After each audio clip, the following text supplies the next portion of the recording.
Gwalior high court परिसर में अंबेडकर मूर्ति विवाद गहराता जा रहा है। बार एसोसिएशन ने मूर्ति लगाने के खिलाफ मोर्चा खोल दिया है। वहीं दूसरी तरह मूर्ति लगवाने वाली एडवोकेट्स की टीम ने अनुमति के आधार पर मूर्ति लगवाने की बात कही है। कल हमारे बार के अधिकारियों ने एक रिजोल्यूशन पास किया कि हमारे यहाँ हमें यही समझ में नहीं आया, ना तो किसी हाईकोर्ट का आदेश है, ना चीफ जस्टिस का आदेश है, किसी के आदेश के बगैर एक ऐसा चबूतरा बना दिया, गड्ढा खोद के मालूम नहीं क्या करने जा रहे हैं। तो पता चला कि अंबेडकर की मूर्ति लग रही है। सवाल ये नहीं है कि अंबेडकर की लग रही है, राम जी की लग रही है। सवाल ये है कि हाईकोर्ट के प्रमाइसेस में बिगर किसी अथॉरिटी के, बिगर किसी ऑर्डर के कोई मूर्ति लगना या उसमें खोदना, उसका डिस्टर्ब करना, वो किसकी अनुमति से हो रहा है, इस बात का विरोध है। दूसरा विरोध ये है कि क्यों अंबेडकर की लगे, ना जात है ना बात है, ये कोई मतलब नहीं है। जब सुप्रीम कोर्ट ने ही कह रखा है कि कोई भी मूर्तियां इस तरह की कहीं स्थापित नहीं होना चाहिए, ना राम जी की हो, ना कृष्ण जी की हो, ना हनुमान जी की हो, ना अंबेडकर की हो, किसी की नहीं हो, तो क्यों लगाई जा रही है, किसके आदेश से, कौन खर्च इसका उठा रहा है, ये आज तक किसी को नहीं पता। मीडिया को भी नहीं पता, हम लोगों को भी नहीं पता। हमने रजिस्ट्रार साहब से भी पूछा ये किसके आदेश से, वो कह रहे हैं साहब मुझे भी नहीं पता। तो ये कैसे हो रहा है, ये हमें समझ में नहीं आ रहा। हम पहले इसके चाहते हैं कि ये हमारे आदेश जो दिखाएं किसके आदेश से चल रहा है। हमने इंजीनियर से भी पूछा PWD के, वो कहता है साहब हमें भी नहीं पता किसके आदेश से हो रहा है। तो किसके आदेश से हो रहा है, इसलिए हमने आज काम रुकवा दिया है। अब काम तभी चलेगा जब हमें ये आदेश दिखाएं पहले, उसके बाद हम आगे बढ़ें।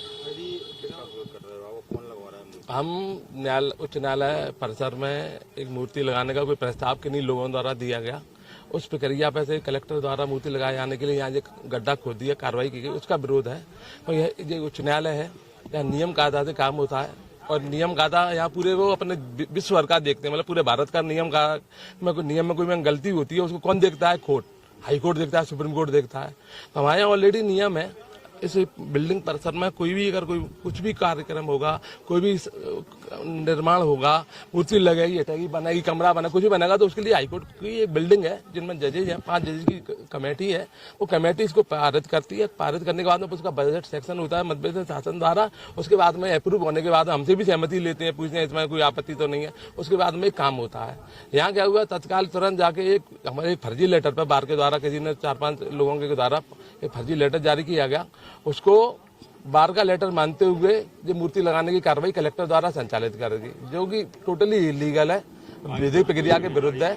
माननीय उच्चतम न्यायालय का भी सुप्रीम कोर्ट का एक ऑर्डर है 2016 का, उसमें भी उन्होंने कही है कि पब्लिक पैलेस पे कोई मूर्तियां ये लगाने का जगह नहीं है, ये राजनीतिक जगह है और राजनीतिक एजेंडे के लिए न्यायालय जगह नहीं है। पब्लिक पैलेस पर रोडों पर मूर्ति किसी की भी लगा दी, वो अपने जिन लोगों को लगानी है वो अपने अपने जगह पर लगाए, प्रस्तावित करें, पार्क बनाए, अपने अपनी जगह खरीदें। राजनीतिक पार्टियों का इशू है। न्यायालय परिसर में मेरा कुछ लोगों ने यहाँ थोड़ा सा एक समस्या उसमें समझने में गलती करी है कि हम जो डॉक्टर भीमराव अम्बेडकर है उनकी मूर्ति का विरोध कर रहे हैं। हमारा उनका कोई विरोध नहीं है।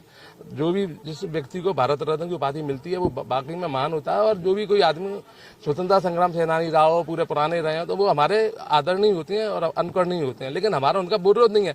हमारा पूरा विरोध है कि प्रक्रिया का, कि प्रक्रिया से आप खेलो नहीं, और उस प्रक्रिया के पीछे बहुत कुछ कारण है। हमारी न्यायालय की गरिमा खराब होगी, इसलिए मैं उसको आपको बता नहीं पा रहा हूँ। आगे जरूरत पड़ी तो मैं उसको ओपन करूंगा। इस पूरी प्रक्रिया में मूर्ति नहीं, अम्बेडकर जी को बदनाम किया जा रहा है। अम्बेडकर जी की मूर्ति लगाने के नाम पे जो प्रक्रिया हुई है, जो कलेक्टर के जो हुई है, वो प्रक्रिया खराब है। वो इस पूरी हाईकोर्ट के जजेस की वैल्यू खराब करती है। वो प्रक्रिया का हमारा विरोध है। अगर न्याय सुरक्षित नहीं रहा तो आम आदमी को किसी को न्याय नहीं मिलेगा। अभी हाल ही के दिनों में ग्वालियर उच्च न्यायालय अभिभाषक संघ के एडवोकेटों के द्वारा संविधान निर्माता, प्रथम कानून मंत्री बाबा साहब अम्बेडकर की मूर्ति को लेकर एक ज्ञापन सौंपा, जिसमें उस ज्ञापन में ये मांग थी कि भारत के संविधान निर्माता बाबा साहब अम्बेडकर की मूर्ति उच्च न्यायालय खंडपीठ ग्वालियर के परिसर में उनके भव्य रूप से मूर्ति का प्रतिमा लगाया जाए।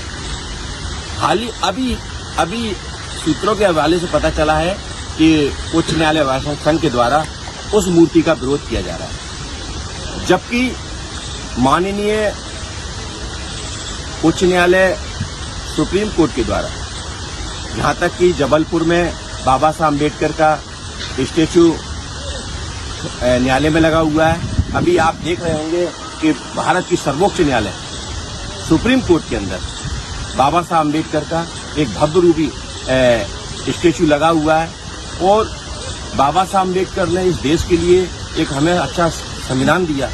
उसके बावजूद अगर इस प्रकार से विरोध प्रदर्शन अगर हमारे बाहर के लोग करते हैं, कहीं न कहीं मानसिकता छोटी है।